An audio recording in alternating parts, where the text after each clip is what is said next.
कक्षा 10 मैथमेटिक्स। छात्रों, आज हम एक नया चैप्टर स्टार्ट करते हैं, व्रत। जो चैप्टर नंबर 10 है हमारा है व्रत, जिसे हम सर्कल कहते हैं।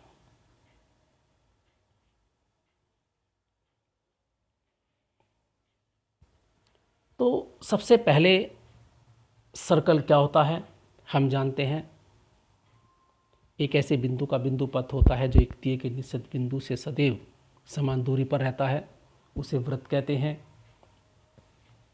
व्रत की बहुत सी चीज़ हैं। त्रिज्या क्या होता है, व्यास क्या होता है, परिधि क्या होती है, ये हम जीवा क्या होती है, ये हम पहले पढ़ चुके कक्षा 9 में। तो कक्षा 9 का एक बार अवश्य आप रिवीजन कर लें कि व्रत क्या होता है और उससे संबंधित कुछ परिभाषाएं आप याद कर लें। जो आएंगी समय पर मैं उन्हें अच्छी तरह से आपको समझाता रहूँगा। आपको इसमें से बहुत आसान चैप्टर है ऐसा, और छोटा चैप्टर भी है, और इसमें कम से कम 4 नंबर का क्वेश्चन तुम्हारा 4 का भी बन जाता है, 6 का भी बन जाता है। तो क्वेश्चन इसमें बन जाता है, बहुत अच्छा है। और छोटा सा एक चैप्टर, ज़्यादा क्वेश्चन इसमें भी नहीं है। तो करते हैं स्टार्ट व्रत। तो सबसे पहले हम देखते हैं, हमारे पास एक व्रत है। मैं हाथ से ही खींच लेता हूँ।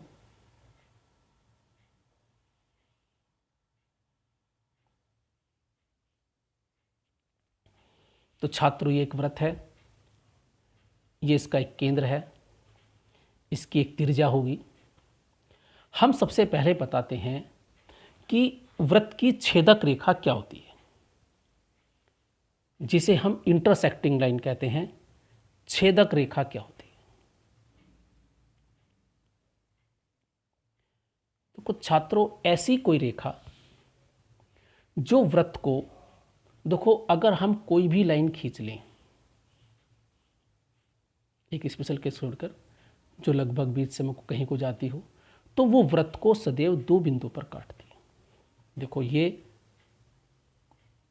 एक रेखा है और ये इस व्रत को 2 बिंदु पर प्रतिच्छेद करती है, काटती है। तो इसे ही हम छेदक रेखा बोलते हैं। तो छेदक रेखा समझ में आ गई। ऐसी रेखा जो व्रत को 2 बिंदुओं पर विभाजित करती है, या 2 बिंदु से होकर जाएगी पक्का, उसे छेदक रेखा कहते हैं। अब बात आती है कि स्पर्शी क्या होती है। बहुत इंपॉर्टेंट है, यही हमारा इसका मेन है। व्रत की स्पर्श रेखा, टेंजेंट लाइन। तो सर्कल की टेंजेंट क्या होती है, व्रत की स्पर्शी क्या होती है। तो कुछ छात्रों, यदि हम इन बिंदुओं को, अगर ये एक छेदक रेखा, ये मान के चलिए, देखो ये 2 बिंदु हैं, ये इस समय जहाँ मेरे उंगली दिखाई दी है, नाखून दिखाई दे रहे हैं, ये छेदक बिंदु हैं। अगर देखो इसे मैं ऐसे सरकाता चला जाऊँ, तो ये मेरे पास नाखून अब यहाँ आगे फिर आगे, ये इकट्ठे आपस में क्लोज होते चले जाएंगे। जैसे अगर मैं ये एक लाइन और खींच दूँ, तो देखो अब ये बिंदु आ गए हमारे पास। तो ए पी पर चला गया और बी क्यू पर चला गया। तो हम देखते हैं जो ए बी की डिस्टेंस थी पी क्यू की और कम हो गई। अब इसे हम और कम करते, तो कितना मिनिमम कर सकते हैं? अगर मैं बिल्कुल इसे बिल्कुल दोनों आपस में एक ही बिंदु हो जाएं, जब यानी ए किधर की ओर अप्रोच कर रहा है इधर की ओर, बी किधर की ओर अप्रोच कर रहा है इधर, ये दोनों एक ही जगह अगर हो जाते हैं, आपस में मिल जाते हैं, कोइंसाइड कर जाते हैं, तो तब ये रेखा, अगर मैं इसे ए बी मानूं, तो ये छेदक रेखा कहलाती है, और मैं ये टी बिंदु मान लेता हूँ, टेंजेंट पॉइंट। तो छेदक रेखा और स्पर्श रेखा में अंतर समझ में आ गया। यानी ऐसी रेखा जो व्रत को केवल एक ही बिंदु पर स्पर्श करती है। तो हम ये कह सकते हैं कि व्रत की एक बिंदु पर केवल एक ही स्पर्श रेखा होती है। ओनली वन, केवल एक, इफ एंड ओनली, केवल एक ही रेखा होती है। तो यह है, किसी व्रत की स्पर्श रेखा वह रेखा है जो व्रत को केवल एक बिंदु पर प्रतिच्छेद करती है, केवल एक बिंदु पर मिलती है। तो ये हुई प्रतिच्छेद रेखा। तो अब अगर तुमसे प्रश्न पूछा जाए कि व्रत पर कोई एक बिंदु है, उससे कितनी स्पर्श रेखाएं खींची जा सकती हैं? तो तुम कहोगे उत्तर इसका एक है, तो वृत्त पर स्थित एक बिंदु से केवल एक ही स्पर्श रेखा खींची। अब देखो ये एक इसकी स्पर्श रेखा है,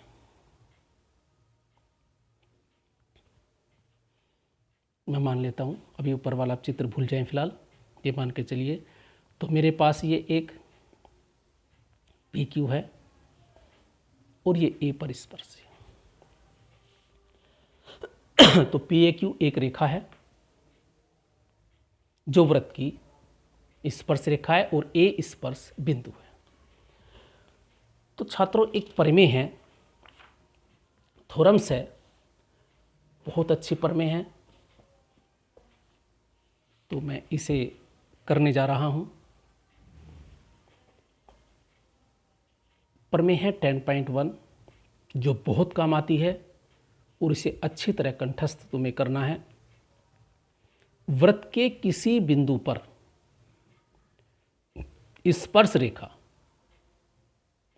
स्पर्श बिंदु से जाने वाली त्रिज्या पर लंब होती है। तो यहां दो वर्ड आए, वृत्त के किसी बिंदु पर स्पर्श रेखा, एक तो ये किसी बिंदु पर स्पर्श रेखा और स्पर्श बिंदु से जाने वाली त्रिज्या, ये दो वर्ड हुए। पहले से देखें, देखो ये हमारे पास एक स्पर्श रेखा है, ये स्पर्श बिंदु है, तो हमारे पास स्पर्श रेखा तो ये हो गई, ये स्पर्श बिंदु है, तो एक तो स्पर्श रेखा तो हमारे पास पी की होगी। स्पर्श बिंदु से जाने वाली त्रिज्या, देखो ये इसका केंद्र है ओ, ये एक वृत्त है। फिलहाल मैंने कहा ये वाला ये सब चित्र भूल जाइए, सिर्फ हमारे पास एक वृत्त है जिसका केंद्र ओ है। तो ए से केंद्र को मिलाने वाली जो रेखा हुई, ये वृत्त की त्रिज्या कहलाएगी। ध्यान रहे, किसी भी बिंदु पे अगर मैं केंद्र को वृत्त पर स्थित बिंदु को मिलाता हूं तो वो डिस्टेंस त्रिज्या कहलाती है। तो यहां ओ ए त्रिज्या है, तो मुझे सिद्ध करना है ये स्पर्श बिंदु से जाने वाली त्रिज्या अर्थात ओ ए लंब है पी क्यू पर, यानी ए ओ लिख लिया मैंने, लंब है पी क्यू पर, ये सिद्ध करना है। तो स्टेटमेंट लिखता हूं मैं, आप इसे लिख लें एक्सरसाइज को। इस स्टेटमेंट को याद कर लें, वृत्त के किसी बिंदु पर स्पर्श रेखा अर्थात यहाँ पी क्यू स्पर्श बिंदु से जाने वाली त्रिज्या अर्थात ओ ए पर लंब होती है। तो मुझे सिद्ध करना है ये कोण 90 डिग्री है। तो देखो किसी भी थ्योरम्स को प्रूफ करने का एक तरीका है, सबसे पहले हम लिखते हैं स्टेटमेंट प्रश्न में होता है, प्रश्न में क्या दिया है या तो नाम से कहा जाएगा या हमें स्टेटमेंट दिया होता है, उनका सिद्ध कीजिए वृत्त पर किसी बिंदु पर स्पर्श रेखा स्पर्श बिंदु जाने वाली त्रिज्या पर लंब होती है। तो उसमें दिया क्या है, तो सबसे पहले लिखते हैं दिया है गिवन दैट, क्या लिखते हैं गिवन दैट, क्या दिया है, हमारे पास एक वृत्त है माना, क्योंकि वृत्त मान लिया हमने, माना एक वृत्त जिसका केंद्र O है तथा वृत्त पर स्थित बिंदु A से खींची गई स्पर्शी पी क्यू है, ये दिया है। तो एक बिंदु ए मान लिया वृत्त पर, इस पर स्पर्श है, तो दो चीज दी है। तो सिद्ध करना है, इसके बाद आता है सिद्ध करना है, to prove that, to prove that. तो हमें क्या प्रूव दैट करना है, अर्थात स्पर्श बिंदु से जाने वाली त्रिज्या ओ ए लंब पी क्यू, ये प्रूफ करना है। तो सबसे पहले क्या दिया है, अगर प्रश्न में स्टेटमेंट दिया तो हम अपनी तरफ से माना करके उसमें जो चीज़ मानने की आवश्यकता होती है वो मान लेते हैं। सिद्ध क्या करना है, ओ ए लंब पी क्यू, बहुत अच्छी तरह पर में है ये। इसके बाद आता है रचना करना। अगर किसी में रचना की आवश्यकता है, कंस्ट्रक्शन की आवश्यकता है, तो हम कंस्ट्रक्शन जरूर करेंगे। अगर आवश्यकता नहीं है तो कंस्ट्रक्शन नहीं करेंगे। तो मुझे पता है इसमें मुझे कंस्ट्रक्शन की आवश्यकता है, तो मैं क्या करता हूँ, मैंने 3-4 बिंदु मान लेता हूँ। मैंने एक बिंदु बी है, एक बिंदु सी इधर है, ये भी बिंदु डी है, ये एक बिंदु ई है। मैंने कुछ बिंदु इधर मान लिए, कुछ बिंदु इधर मान लिए और मैं इन्हें ज्वाइन करता हूँ। मैंने ओ बी खींचा, ओ सी खींचा, ओ डी खींचा, ओ ई खींचा। तो स्पर्श रेखा पर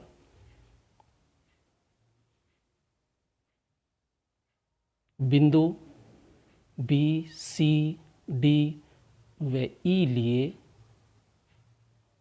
तथा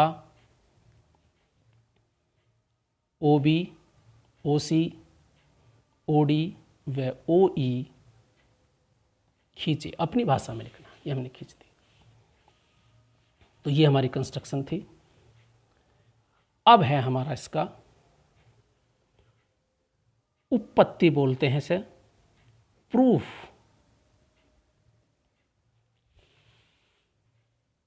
तो सबसे पहले दिया है, फिर सिद्ध करना है। रचना हमारा ऑप्शन होता है, जरूरत हमें अगर है तो करेंगे, नहीं तो हम रचना छोड़ सकते हैं। उपपत्ति अर्थात प्रूफ अब हमें इसका करना है। तो अब इसका प्रूफ स्टार्ट होता है। तो छात्रों हम देखते हैं स्पष्ट रूप से, देखो ए बिंदु कहाँ है, ये स्पर्श बिंदु है, तो वृत्त पर भी है और इस स्पर्श रेखा पर भी है। बी बिंदु कहाँ है, देखो ये वृत्त के बाहर है। वृत्त पर कौन सा होगा, इस ये वाला, थोड़ी सी दूरी आगे चला गया। ये यहाँ वृत्त पर है, इससे आगे सी बिंदु। तो सी बी, बी बी और डी बी और ई बी ये वृत्त के बाहर हैं। तो त्रिज्या से ये लंबाई छोटी होगी या बड़ी होगी, देखो त्रिज्या तो इतनी हुई, ये हुई ओ से यहाँ तक की, ओ ए त्रिज्या है, ओ डी त्रिज्या से देखो ये त्रिज्या ये हुई यहाँ तक, थोड़ी आगे इसमें यहाँ तक। तो ये सब दूरियां त्रिज्या से बड़ी हैं।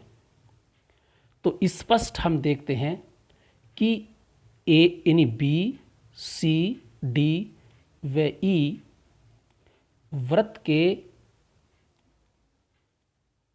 बाह्य बिंदु हैं। इसलिए जो वृत्त की त्रिज्या है से सब ये छोटे हैं, ये सब ये यानी वृत्त की त्रिज्या इनसे सबसे छोटे हैं। तो हम कह सकते हैं ओ बी यानी वृत्त की त्रिज्या छोटी है ओ बी से, ओ सी से, ओ डी से व ओ ई से, अर्थात ये सब दूरियां बड़ी हैं, त्रिज्या से बड़ी है।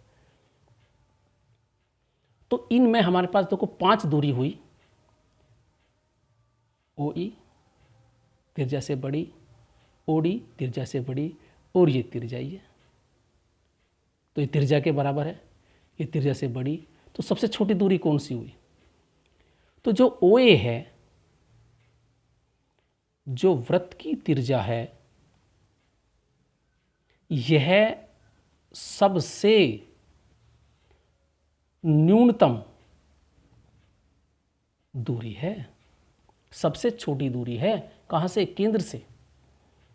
अगर केंद्र से नापनी शुरू करें तो हमारे पास ओ ई, ओ डी, ओ बी और ओ सी से ये सब बड़ी हैं, ओ ए सबसे छोटी है।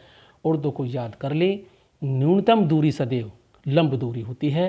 तो किसी बिंदु से, तो याद कर लें सबसे छोटी दूरी जो होती है, सबसे छोटी दूरी अर्थात न्यूनतम दूरी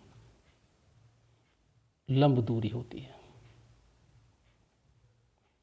इसके अलावा तुम कोई सी दूरी ले लो, सब कोई भी लंब नहीं होगी, तो ये हमेशा लंब होगी। तो इसलिए हम तर्क से कह सकते हैं जो ओ ए है वो पी क्यू पर लंब है। देखो छात्रों, मान लो अब अगर आप बिंदु हैं और आपके सामने एक दीवार है, आप अपने बिंदु को मान लो सबसे दूरी कौन सी, सबसे कम दूरी कौन सी दीवार से, जो बिल्कुल लंब दूरी होगी, अर्थात जो न्यूनतम दूरी जो होगी वो लंब होगी, बाकी सब तिरछी जो होंगी वे कोई भी लंब नहीं होंगी। तो छात्र ध्यान रखें, न्यूनतम दूरी सदैव लंब दूरी होती है। तो बहुत अच्छी प्रमेय है और बहुत आसान सा प्रूफ है, इसमें प्रूफ में ऐसी कोई बात नहीं है।